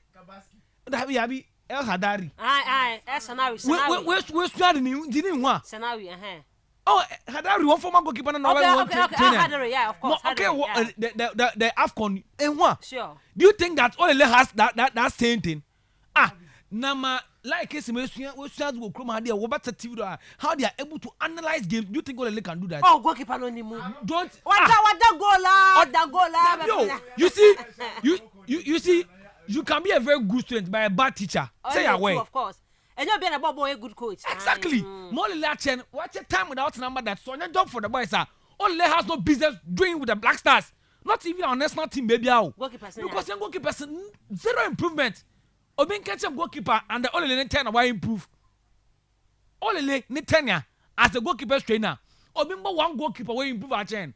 Now another goalkeeper here Bobby lose Bobby. The more was saying now. Now Kebi and Kobe lose ball. 0 confidence. Now Lawrence Atisgi. Now this is what 11 matches on the team mode. We'll consider 10 goals. Now we call up you call them. It's about catching young goalkeeper one. Young goalkeeper sport one. It is too open that even you can call any of our local boys to be in the pool. Okay. No. About defenders, no. On there, best goalkeeper ever the Swiss league anymore. This so season, me pay that part, and this is previous season here. And that was on your bad. Ne performance. I like the part all blame Olele Kenson. Okay. That aspect. Club side he's doing really well. Okay. That is it. And I'm guys one year careful.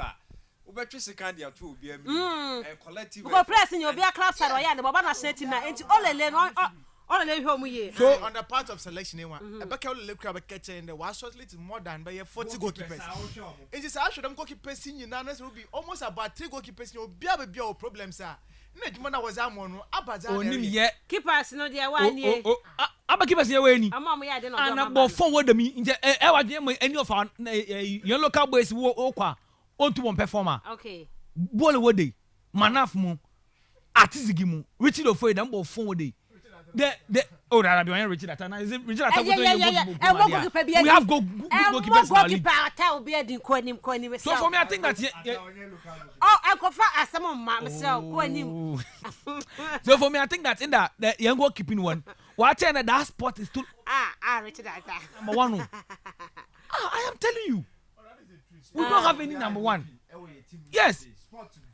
Hey, open now. We don't have any defense area one. Jerome Opoku. I bet Nina Tempo Puya 90 minutes. On the first game, I said, in the first game, the guy was shivering. In the first half, was it to be in few? Now you defenders who Ambrosius, one of them guys, when you were defenders. Obana se midfielder. The last game Obana se midfielder. But in the say probably what the national team no the players now wa. So enwa obi wa national team no boys now you train na channel. You should play him. No so on your coach only boss. That is my problem because the coach player wa with team for a very long time. Oba so nya bimbompo na say they be on the guys in your training. We want how the Black Stars one pattern of play because what about training matches now no one. Now in the game not Jerome Opoku Ben in few days I continue to a game against America. I will go home soil and look at the number of supporters over park. So for me, I think they want one way now. Nicolas Opoku, you have to a friend them in the Canadian lines are we. Chain direct not Jane. Oh, that indirect born and if that on your bad day that indirect born or needless. Don't want no but to not clear. FK Mobwa. That what was not because I'm playing. What was not clear? I'm a player. Na kata bono. O kata bra eta bon died. That one o kata died. Defender was Nicolas Opoku. E kata died. That one na kata died. So in the less for him, the performance is 0 in that. E we tu na Gideon Mensah. Gideon Mensah boy. Gideon Mensah. Ya to zina fraud them way. Baba. Them perform. Afcon way. Ghana boy say Baba Rahman be ko Afcon bi. Baba Rahman be ko bi. Na ball boy. Fatah Amid, but 3 times better than this. No boy away. Medium player. Medium boy Russell 11 days. Oh, better than this. The Gideon Mensah them bully. All right. Performance was poor. And the next Bakar Ali said, "Oh boy, but no so do baby share was boy be Fernando. No, you know." So watching no John. Nali said when they enjoyed it. Now say Edmond Ados on your project player. Kevin Zander match day squad on count. Must obi catch up the last 5 matches. Me no Osman dey be weekend be am catch Osman. Mo question am catch Osman dey. Rest up Belgrade for no. Match day squad no be match day squad on count. 18 months squad no come on count. Uncle low baby. At now at team no training no nsu. All right, me that. Na yakobo match out dem e ko pian. Do anko bo. Na ye need defensive move for the head on the number be come on board.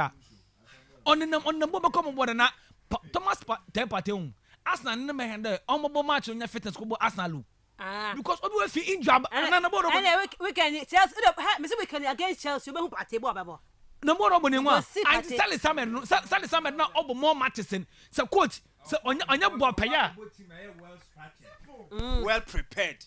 Be mentally be good players. At how many seasons no when you 4 the 5th season mo no connect or kwa team already.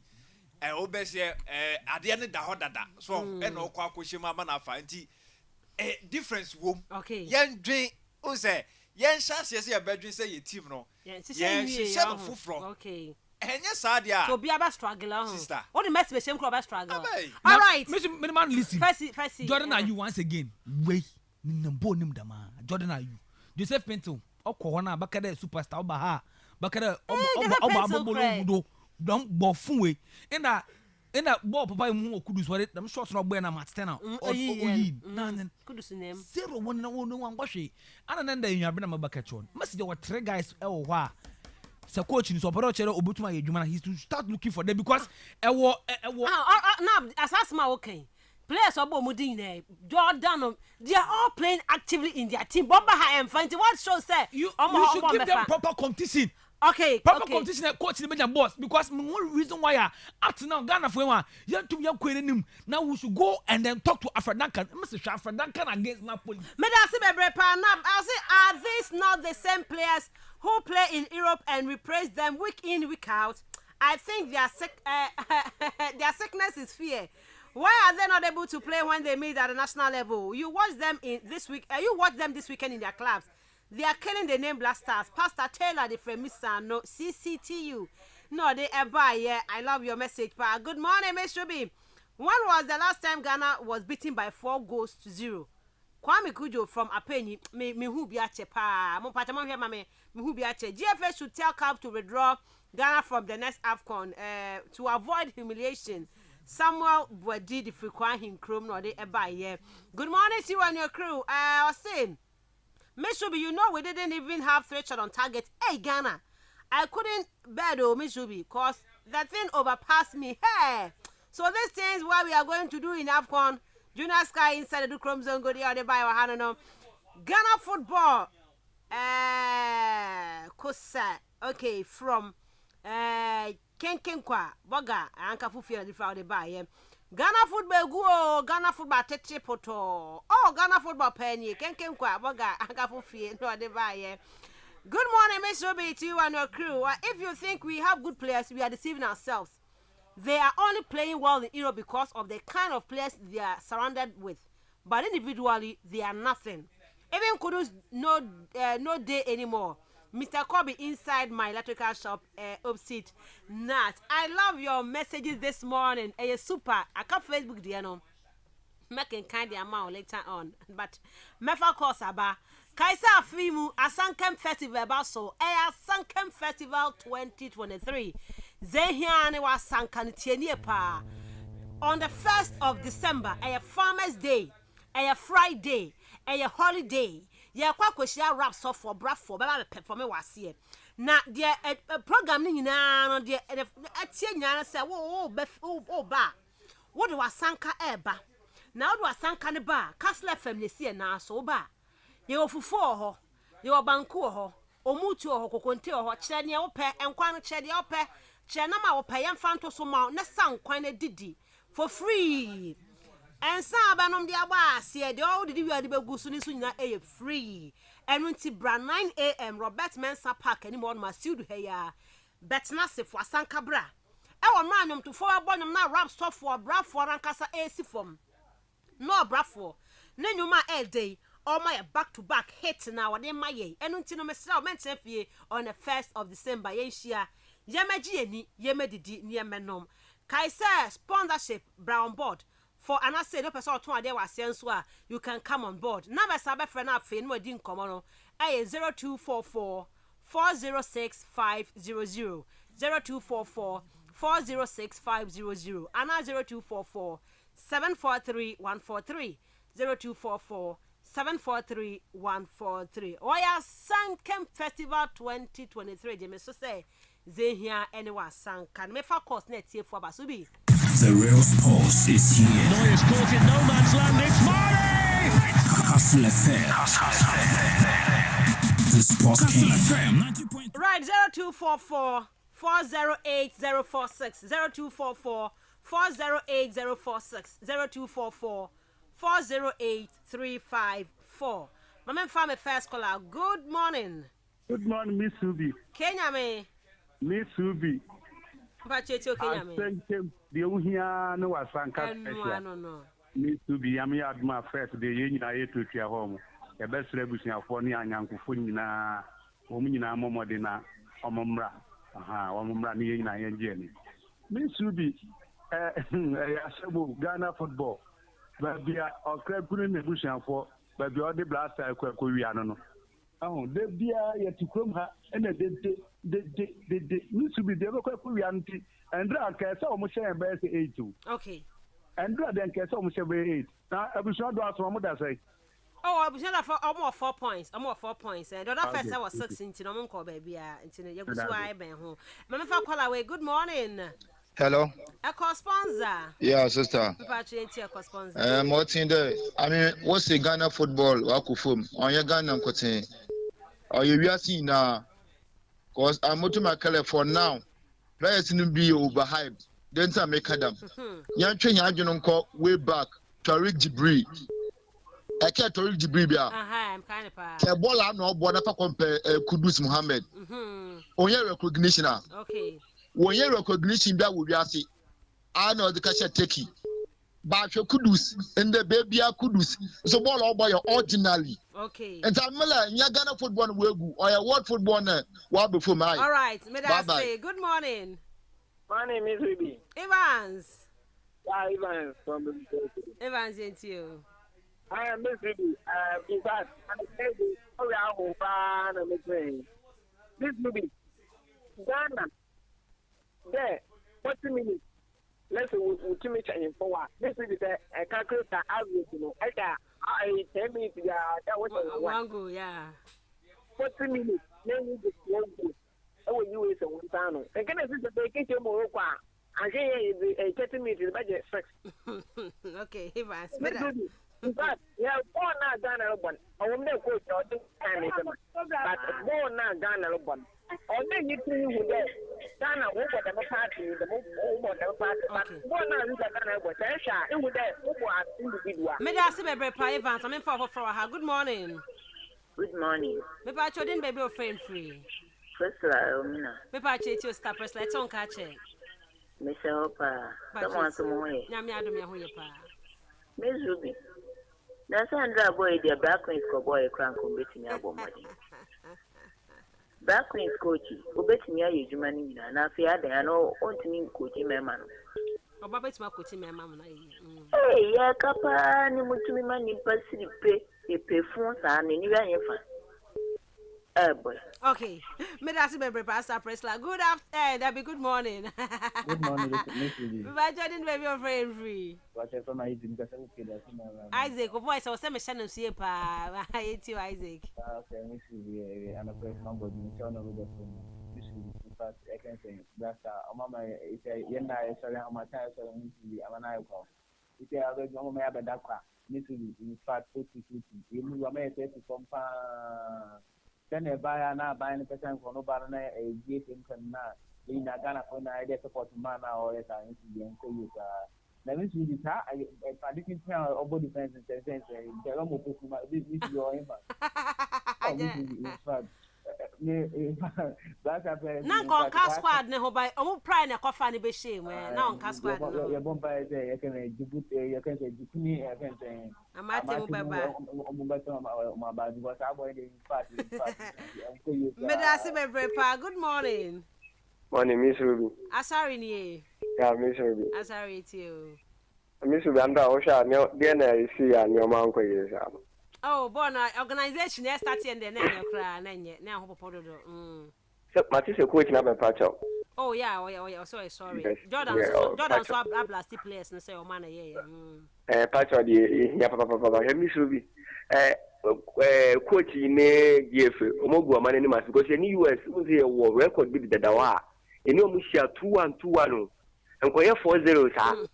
It's now a 2-2 draw, a yabo. In think was here, team your low profile games. Because in the guy crowd, what you trophy AFCON, yeah, the crown, on an uncle verbal on the number, Obian and I'm heading your quiet, yes, from my crowd, high profile, a cool woman in the masses. I'm sorry, dear. Miss Ruby. I'm sorry, madam. In Guasia, some Cassia, I can't say, as some Cassia part of my neighbor. What do you mean? I say, good morning.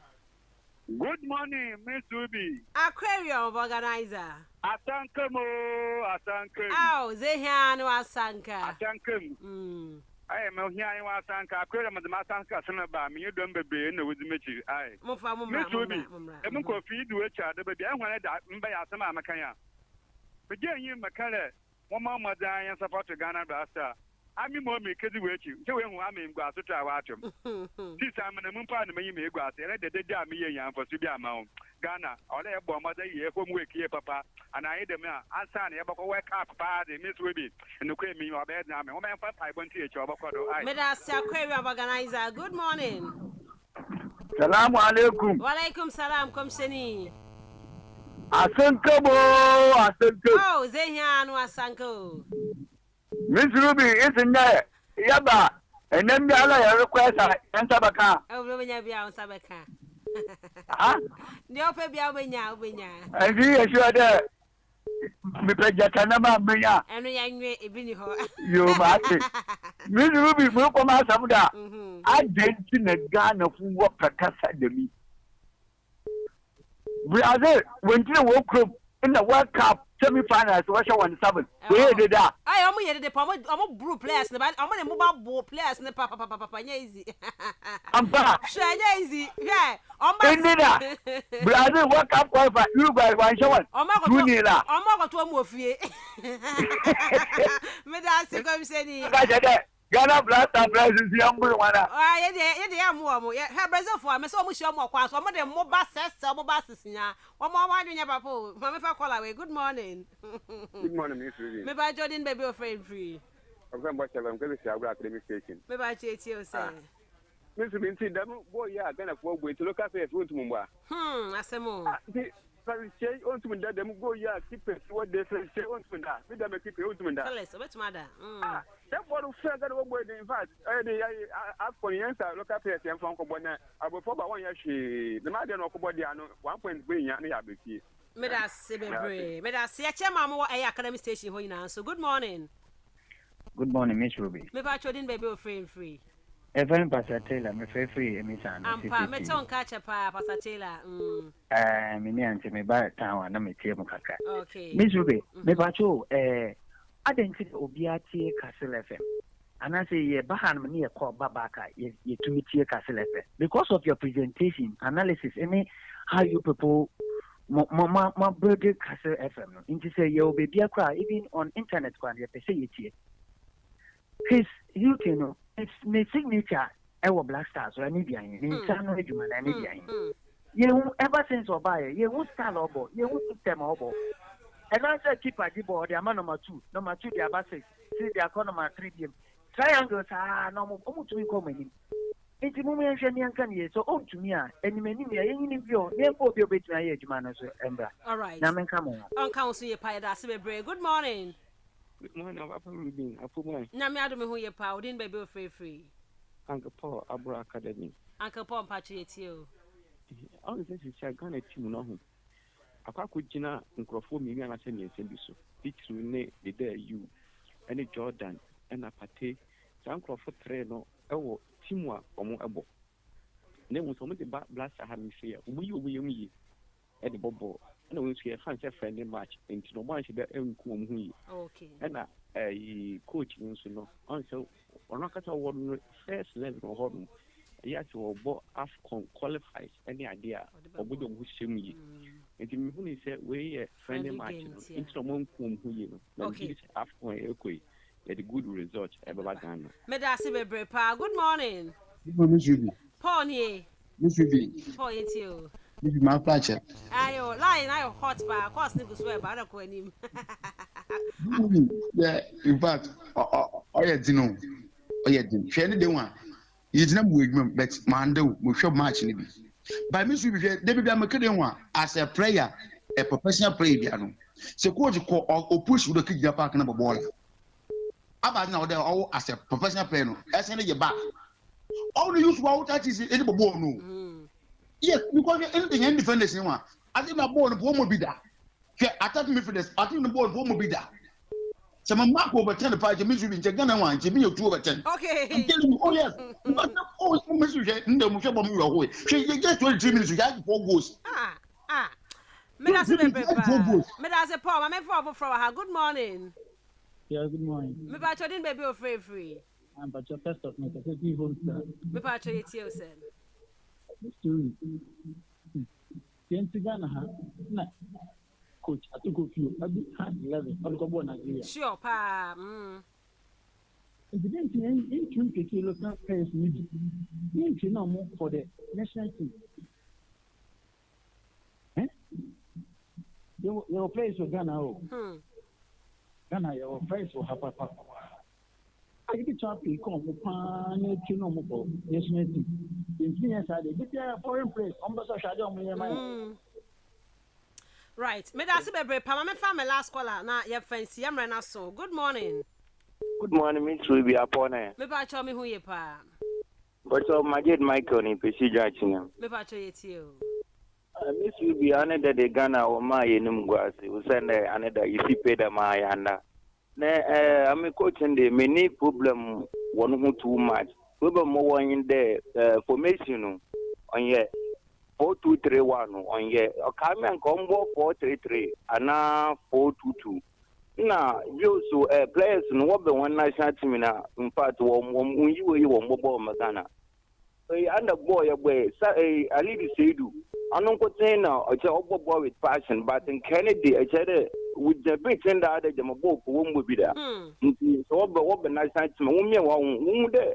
To go with mom or boy, I want to be over and see. We'll be able to go and or say what the boy may see in your Jimmy. Medasi bebe pa, you know Frenchman see, Mr. Shakali from the work offer about 20 times, went to marry course neighbor, but you bet was why we are 12:30 to 1:30, 12:30 to 1:30, yes, Yana Fay. They are Jordan, you welcome. Near coach Christy Nakan, Yafano, and Francois so Gerald Anthony Frederick Ajaman. Also the Blasters, say performances this morning was so sickening that I am beginning to wonder if the technical team and the players are not at cross purposes, doing different things. Basic alertness, anticipation and understanding in build-ups and retreating were so missing among the players. Mr. Fredua, may I see a panel pay for your message? Could you say the performance of the Blasters players this morning is so poor, and I would buy him. Now could you say now Eastern region, Chris can do the work. Let's give him some time. And this is the first time listening to live. Okay, I think we have a good team. We are lacking something in the midfield, which is creativity. Kudus is good, but he cannot do it all. Ghana can win the AFCON despite losing our 2 friendly games. I'm a monopoly. What do you know? Kwame Tete said the Black Stars team does not have a structure, team formation, and lacks consistency in player selection with specific assigned roles. So when we meet times that play as one and has cohesion, they will surely win over us. Someone came for us. Good morning, Mr. B. I'm watching live from Ola Estate. Keep up the good work. I told you yesterday that we are going to lose again, but Kastle FM didn't believe it. Young designer, Eddie, I don't know. Thomas Akuse, it's about time this so-called senior national team should be demolished. They made us stay overnight to watch this humiliating defeat. Madam Asiye Panopai, Ghana for my chairman, be share with Diakano. You bet me at the atoa so. Kwame Suman et now say what the castle in the morning. And Eba Kaisa online Kofogusu di dream and untino the National Cyber Security Awareness Month Yegusua abo deru amanko for Adam who see pa online theft ho and untino Bomadiana Shannon so befre na obidi wudi bokro ne bi wa be for kwan so mpanyifo betimi aboa also wo mo be one mpanyifo a 0303 972 530 ana 0303 972 531. Cyber Security Authority for say securing a resilient guitar Ghana. Yagopo in Shamid West Media de Meshubi Adams FK Kenabani Osman. Wait to me now. Can we ever say she at 12:30 to 1:30 part 2 no? Yeah the bro. Bye bye.